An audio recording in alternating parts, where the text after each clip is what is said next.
ఇంత భయంకరమైన సమాజంలోకి వచ్చేసామా మనం? మన చుట్టూ ఉన్న మనుషులు ఇంత ఘోరంగా, ఇంత క్రూరంగా ఉన్నారా?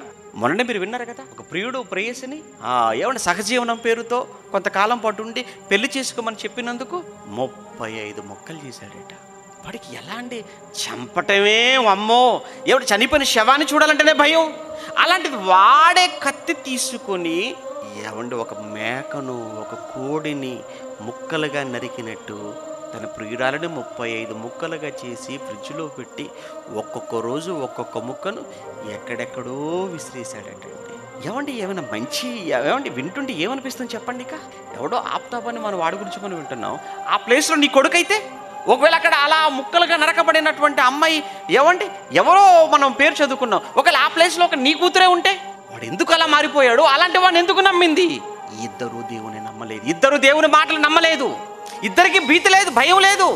కారణం తల్లిగా తండ్రిగా చిన్ననాటి నుంచి వాళ్ళ కలవాడు చేస్తే కదా, మంచి నేర్పించి ఉంటే ఈ పరిస్థితి ఉండేది కాదండి. సమాజం అస్సలు బాగోలేదు, ఇంకా ఇంకా ఇంకా ఇంకా చెడిపోతుంది, ఇంకా పాడైపోద్ది. ప్లీజ్ వాక్యం వినండి, దేవుని మాటలు వినండి, మంచి వినండి. ఏమండి మీరు మీ కుటుంబాలు మీ పిల్లలతో పాటు వచ్చి కూర్చొని మంచిని వినండి, మంచిని మీరు స్వీకరించండి, బాగుంటారు.